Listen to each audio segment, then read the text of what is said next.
వాళ్ళు వీళ్ళు ఎన్నెన్ని అన్న పసి పిల్లవాడు నవ్వాడు.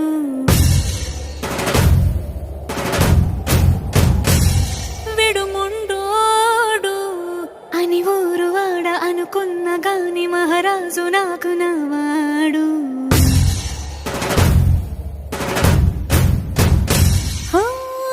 మాట పెడుసైనా మనసులో వెన్న రాయిలా ఉన్నవాడిలోన దేవుడెవరికి తెలుసును నాకన్నా. సూసేకి అగ్గిరవ్వ మాదిరే ఉంటాడు.